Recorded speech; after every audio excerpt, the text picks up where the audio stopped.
So good day everyone. So today we're gonna have a toolbox meeting before conducting or performing a crankshaft deflection reading. So first and foremost, we should ensure the safety of everyone.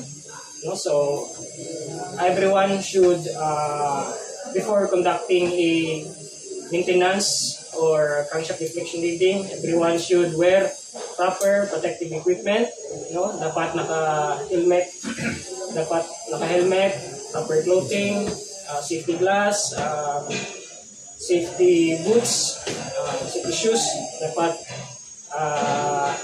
meron tayong mga safety equipment para yung trabaho natin is lang safety. So next, after that, before conducting or performing a crankshaft deflection reading, we must inform or call the bridge, call the captain na we will performing crankshaft deflection reading. So we should tell them or inform them the exact date or exact time we will execute or we will perform the crankshaft deflection reading. So after that, after we inform the bridge or the captain, we should have the logout and tag out of the running machineries, especially sa tuwang electrical circuits. Dapat naka-disengage na siya while before we will perform the task. Dapat yung mga pumps, mga valves dapat naka-close, to ensure the safety of everyone. So next is we should check or we should know the manufacturer's manual, para malaman natin yung anong dapat gawin, procedure sa specific na equipment or specific na machinery. Dapat alam natin. Then after we check or we know the manufacturer's manual, we should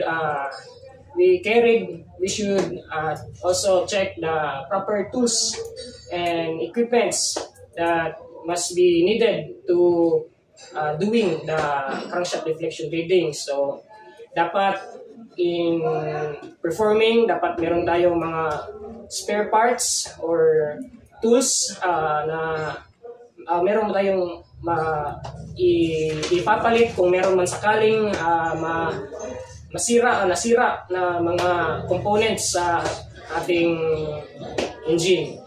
So after that, we should know, or we should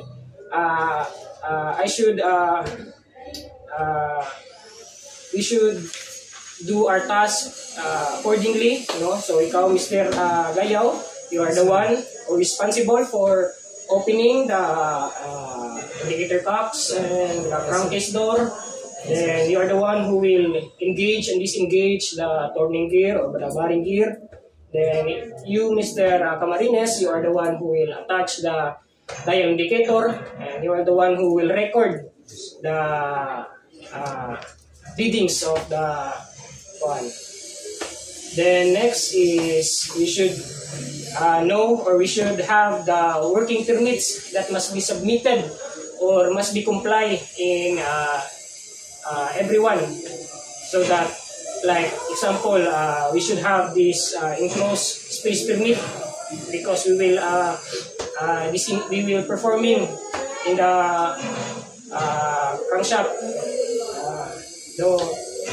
Other permits and other documents must be complied, so that everyone must be safe. Then next is we should know all the risks of doing the task. We should know the possible risk of doing the crankshaft deflection. So we are going to minimize, or we will make sure that we will make sure that the risk must be be reduced or must be